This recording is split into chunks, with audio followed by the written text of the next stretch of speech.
বিধানসভা নিৰ্বাচন চমু চাপি অহাত অধিক তৎপৰ কাৰ্বি আংলং জিলাৰ নিৰ্বাচনী বিভাগ ইভিএম মেচিনৰ টন পৰীক্ষা আৰম্ভ।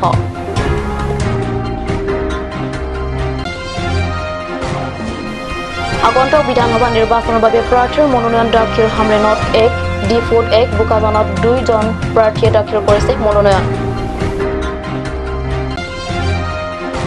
নমস্কাৰ, অসমীয়া প্ৰাইম টাইম বাতৰিলৈ স্বাগতম জনাইছো। ষ্টুডিঅ'ত মই ৰাণীতি মুংপি। এটা আগবাঢ়িছো প্ৰথমটো খবৰলৈ। বিধানসভা নিৰ্বাচনলৈ আৰু বেছি দিন নাই। এনে প্ৰেক্ষাপটত অধিক তৎপৰ হৈ উঠিছে জিলা নিৰ্বাচন বিভাগ। আগন্তুক বিধানসভা নিৰ্বাচনত ব্যৱহাৰ কৰিবলগীয়া ইভিএম মেচিনসমূহ সেয়েহে সতৰ্কতাৰে তন্নকৈ পৰীক্ষা আৰম্ভ কৰিছে। আগন্তুক বিধানসভা নিৰ্বাচনত ভোটদান প্ৰক্ৰিয়া যাতে সুকলমে সম্পন্ন হয় তাৰ বাবে যিমান পাৰে সতৰ্কতা অৱলম্বন কৰিছে জিলা নিৰ্বাচন বিভাগে। ভোটদান প্ৰক্ৰিয়া চলি থকা সময়ত ভোটিং মেচিন অবিকল হৈ নপৰে বা আন বিচ্যুতি সংঘটিত হয় ভোটদান প্ৰক্ৰিয়াৰ ব্যাঘাত নজন্মে। তাৰ বাবে জিলা নিৰ্বাচনী বিভাগৰ এই সতৰ্কতামূলক ব্যৱস্থা। ইভিএম মেচিন চোৱা চিতাৰ দায়িত্ব ৰাজহ বিভাগৰ জ্যেষ্ঠ দণ্ডাধীশ অৰ্পণ কৰা হৈছে। আনহাতে লটাৰীযোগে ইভিএম মেচিন বাছি লৈ বোকাজান আৰু ডিপুৰ ইভিএম মেচিন সাল সলনি কৰা হৈছে বুলি জিলা নিৰ্বাচনী বিষয়া জিন্তু বৰা সাংবাদিকৰ আগত সদৰি কৰে। ইফালে ইভিএম মেচিন পৰীক্ষাৰ কাৰ্য সম্প্ৰতি 50% সম্পন্ন হৈছে বুলিও জানিব দিয়ে। বোকাজানলৈ যাব এবাৰ এটা নতুন ব্যৱস্থা কৰিলে পিচিআই ইনষ্ট্ৰাকশ্যন মতে যে ৰেভিনিউ ডিষ্ট্ৰিক্টৰ যিজন senior most magistrate district magistrate তেখেতৰ উপস্থিতিত আৰু তেখেতৰ লোকেশ্যনত ইভিএমবিলাক ৰেণ্ডমাইজ কৰা হ'ল। গতিকে বোকাজানৰ যিখিনি ইভিএম ছেট আছিলে তেওঁলোকৰ ৱেৰ হাউচত আৰু আমাৰ ডিফুৰ যিখিনি ইভিএম ছেট আছিলে আমাৰ ইয়াৰ ৱেৰ হাউচত গোটেইখিনি একেলগে যিটো লটাৰী যোগে কোনটো ইভিএম ক'ত পৰিব বোকাজান হাওৰাঘাট আৰু ডিফুৰ মাজত ডিষ্ট্ৰিবিউশ্যন কৰিলে। গতিকে সেই লটাৰী যোগে কৰা ডিষ্ট্ৰিবিউশ্যনত আমাৰ ইয়াত থকা কিছুমান ইভিএম এতিয়া বোকাজানত পৰিছে আৰু বোকাজানত থকা কিছুমান ইভিএম আমাৰ ডিফুলৈ আহিব। লটাৰী যোগে যিখিনি কৰিছে তাৰে ব্যৱস্থা ৰূপে এইখিনি আজি কৰি থকা হৈছে। নিউজ ডেস্ক ৰিপৰ্ট কাট নিউজ। আগন্তুক বিধানসভা নিৰ্বাচনৰ বাবে মনোনয়ন পত্ৰ দাখিলৰ দিন নিৰ্ধাৰণ কৰাৰ লগে লগে নিৰ্বাচনত প্ৰতিদ্বন্দ্বিতা কৰিব বিচৰাসকলে আৰম্ভ কৰিছে মনোনয়ন পত্ৰ দাখিলৰ। বুধবাৰে 19 নং ডিফু বিধানসভাৰ সমষ্টিৰ বাবে SDCৰ প্ৰাক্তন বিধায়ক হেম সিং টিছই দাখিল কৰে মনোনয়ন পত্ৰ। বোকাজান বিধানসভা সমষ্টিৰ বাবে মনোনয়ন দাখিল কৰিছে 2 জন প্ৰাৰ্থীয়ে।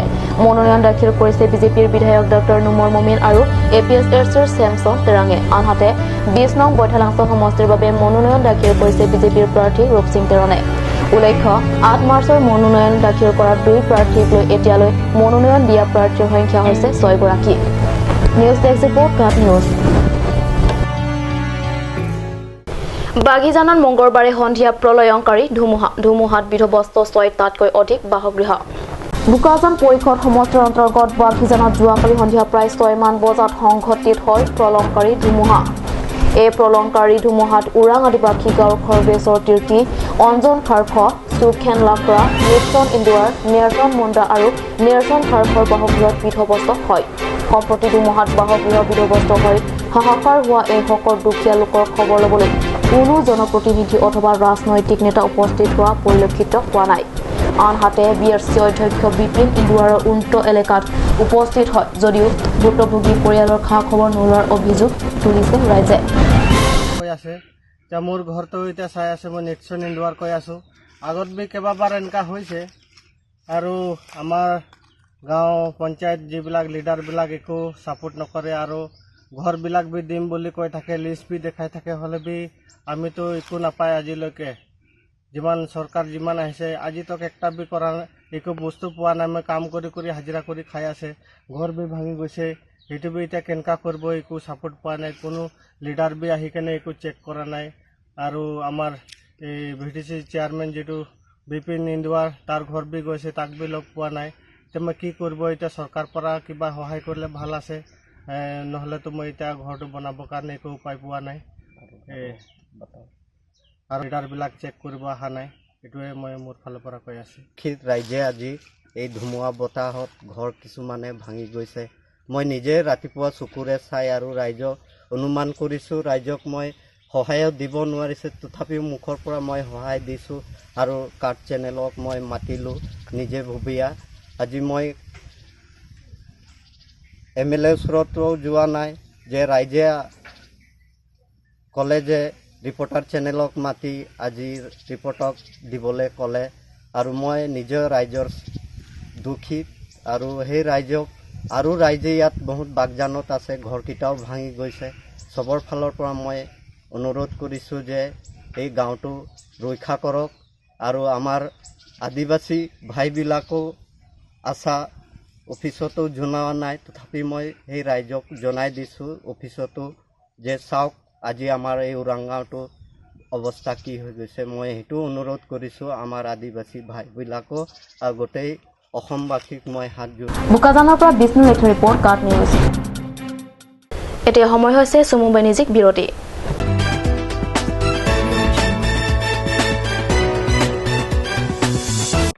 আজিকালি যিকোনো পাৰ্টি মানে কাঞ্জ জুচ বাই দি ৱেটো কমলাটো খাইছিলি না আনাৰসৰটো পাহাৰীয়া কমলা আৰু আনাৰসৰ পৰা তৈয়াৰ কৰা কাঞ্জ জুচ সম্পূৰ্ণ বিশুদ্ধ কাঞ্জ জুচ খাওক জীৱনৰ মজা লওক কাঞ্জ জুচ আজিকালি যিকোনো পাৰ্টি মানে কাঞ্জ জুচ বাই দি ৱেটো কমলাটো খাইছিলি না আনাৰসৰটো পাহাৰীয়া কমলা আৰু আনাৰসৰ পৰা তৈয়াৰ কৰা কাঞ্জ জুচ সম্পূৰ্ণ বিশুদ্ধ কাঞ্জ জুচ খাওক জীৱনৰ মজা লওক কাঞ্জ জুচ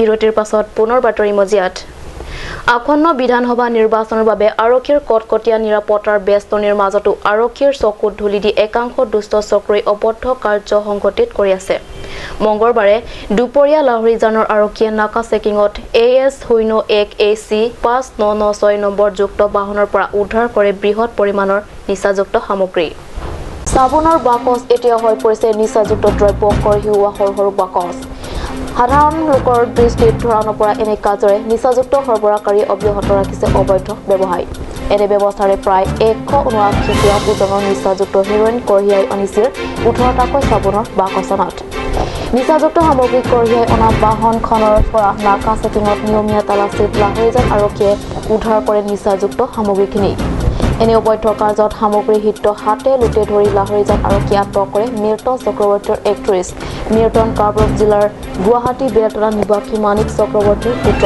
আনহাতে বাহনৰ চালক সুশীৰ দাসকো আটক কৰে আৰক্ষীয়ে সুশীৰ দাস ত্ৰিপুৰাৰ খুৱাই জিলাৰ চাপমাঘাট গাঁৱৰ নিবাসী স্বৰ্গীয় দিগৰ্খন দাসৰ পুত্ৰ বুলি আৰক্ষীৰ সূত্ৰত প্ৰকাশ সম্প্ৰতি অধিক তথ্য জানিবৰ বাবে আৰক্ষীয়ে জেৰা অব্যাহত আছে যি মানে হিৰোইন জব্দ কৰা হৈছে এই সংক্ৰান্তত দিলাই থানাৰ গোচৰ নং কেছ নম্বৰ 6/2021 ৰুজু হৈছে আৰু এই সংক্ৰান্তত ইতিমধ্যে দুজন ব্যক্তি ত্ৰিপুৰা এজন আৰু এজন কৰিমগঞ্জৰ দুইজন ব্যক্তিক ইতিমধ্যে গ্ৰেপ্তাৰ কৰা হৈছে আমি তেওঁলোকক কাষ্টডিত ল'ম আৰু আমাৰ কাৰ্বি আংলং জিলাত ইতিমধ্যে আপোনালোকে দেখিছে মাননীয় আৰক্ষী অধীক্ষক মহোদয় আৰু আমাৰ বোকাজান সাব ডিভিজনত মাননীয় SDPO মহোদয়ৰ নেতৃত্বত ড্ৰাগছৰ আৰু অবৈধ যি ধৰি লওক নিচাযুক্ত দ্ৰব্য তাৰ বিৰুদ্ধে ধাৰাবাহিক অভিযান একেৰাহে অব্যাহত আছে আমি ফোনযোগে এটা খবৰ পাইছিলোঁ যে মণিপুৰৰ পৰা এখন বলেৰোত অলপ নিচাযুক্ত ড্ৰাগছ দ্ৰব্য যেনেধৰণৰ ব্ৰাউন চুগাৰ হিৰোইন আহি আছে